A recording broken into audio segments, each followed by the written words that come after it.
So let's come on to the Afghan inquiry and the recent revelations about the activities of former Secretary of State for War, Ben Wallace. Yes, there are too many strands really to this story to be able to encapsulate them in a short news segment. So we'll deal with the most significant parts of it. And we start with a message put out by a rather huffy Ben Wallace, the former Secretary of State for Defence. It does appear in a way that it's a bit of a back-scratching exercise between he and the BBC. He accuses Panorama of trying to subvert an inquiry that he had set up and that he was due to attend on Monday. So he accuses Hannah O'Grady, a producer at Panorama, of effectively stirring by asking questions that he described rather strangely as being leading and inaccurate. I don't know how a question itself can be inaccurate, but nonetheless, he said that they were straight out of a conspiracy. And he went on to say that he wouldn't be effectively talking about such a thing until he'd given evidence at the inquiry, which he did on Monday. So effectively, we should stand by for answers to Panorama. But what this goes back to are the allegations made against members of UK Special Forces, in particular the Special Air Service 22 SAS.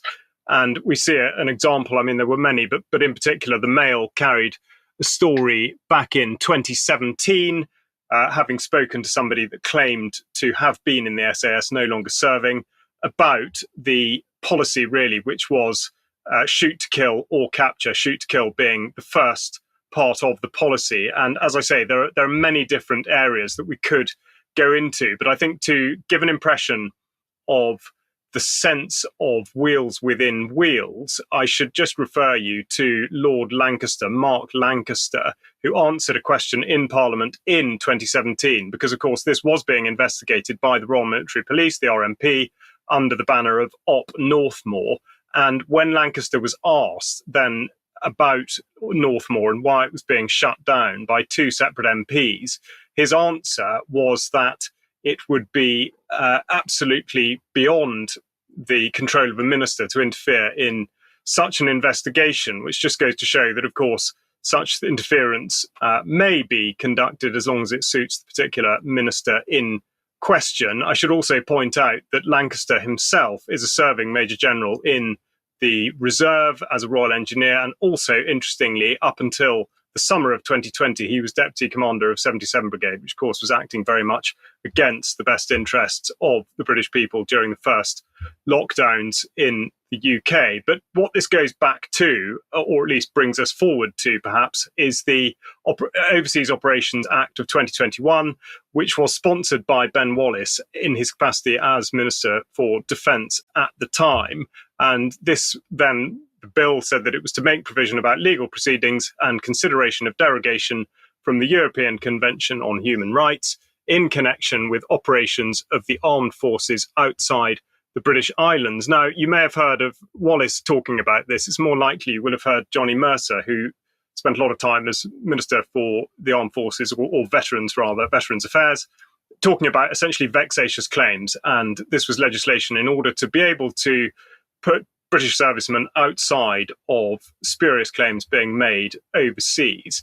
Now, the question at hand is what Wallace knew at the time of introducing and indeed amending this bill to reduce the length of time beyond which vexatious or other claims couldn't be made, and how much he knew about allegations made against British Special Forces, and whether or not he is being honest about this. Now, there is more than a whiff of dishonesty in the air, which is evidenced by an exchange between Stuart MacDonald of the SNP and the Ministry of Defence, which he tweeted out in the summer of this year. And he was given initially an answer, followed by another answer, which was described as being the correct one. And effectively, it was to do with whether or not Afghans could be brought back into the UK with the chance of testifying at an inquiry that would shed light on whether or not the Special Forces were involved in any of the things that they've been alleged to have done. And the text that he was sent said this was determined following an internal review that highlighted instances of inconsistent application of the ARAP criteria to a tranche of applications from applicants with links to former Afghan Specialist Unit. Now, that's the Afghan Relocation and Assistance Policy. And although that's complete gobbledygook, what it means is that, yes, it was possible for UK special forces to prevent Afghan special forces from coming back and being put in a position where they might be able to, in effect, testify against them. And this takes us to the independent inquiry relating to Afghanistan, which Wallace himself has set up and testified to on Monday.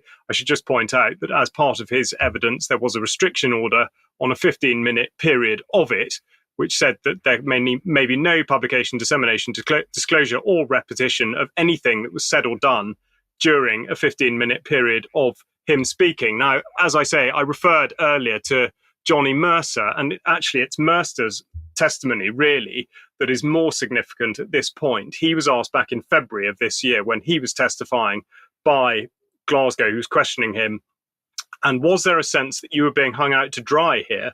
And Mercer said no. There was a sense that I was being gamed the entire time. Now, what he means by that is that he, in his position as Minister for Veterans Affairs, he was very closely involved with this legislation as it was being pushed through. And he was being led to believe that there was no substance to the allegations about members of UK Special Forces. But Mercer's position was that he wanted to see all the evidence that there was to suggest that these things had happened in order that he could be clear that this legislation should go ahead and wasn't going to protect people that shouldn't be protected. And he subsequently said that he thinks he was lied to by Director Special Forces, DSF, and the Chief of the General Staff, the head of the army. He stopped short of calling Wallace a liar, but he did say that Wallace was giving his opinion, which he believed was wrong. So he thinks that Wallace was incompetent as opposed to willfully dishonest. So there is a lot to this. There's a lot more to come out. And I'll just round off by looking quickly at the rules of engagement in the Joint Services publication, which deals with this, which is JSP 398. And just a reminder, really, because this is what this concerns, as to how enemy combatants are dealt with. And it says, ROA, rules of engagement are one of the key means by which political control is exercised over the use of force and of ensuring that action taken by UK armed forces is lawful. And it goes on to clarify that strategic intent at governmental level, coupled with a legal basis for the offensive use of force, will govern the nature of rules of engagement, and goes on to talk about the Chief of the Defence Staff clarifying this through operational directives. So there's an awful lot to this. There's an awful lot more to come out. But effectively, what it is looking like, and this is unlikely to be batted away by the evidence that Wallace did give on Monday, is that this has caught a lot of people in an enormous lie. And it just remains to be seen whether or not, like every other inquiry that we could really bring to mind, this will also be a whitewash. So I will continue to dig into this and report back as necessary. Charles, thank you very much for that. Now, okay, if you like what we do and you'd like to support us, please go to support.ukcolumn.org. There are options to help us there. You could make a donation. Now, I'd just like to make the point that one or two people have been making donations thinking that that was joining as a member. In fact, it's not. You need to scroll on down a little bit and choose which membership level you need. So if you need to if you've done that and you need to change the situation, get in touch, you could support us through the UK Column shop, or you could pick some supplements up from clive2carl.com, and we are an affiliate there, so that helps us as well. So thank you very much to everybody that does help us. We do need your support. Now, we have added the Telegram button to the share buttons on the articles and so on. So please share material you find on the various platforms. And of course, if you're a member, you can get access and make comments on the material that we post on the UK Column website. Now, Piers Robinson, Dr. Piers Robinson has published an article on the latest attacks on academic freedom from the Times and the links to MI6. Vanessa, you've obviously been subject to some of these attacks. I don't know if you've got any brief thoughts on this.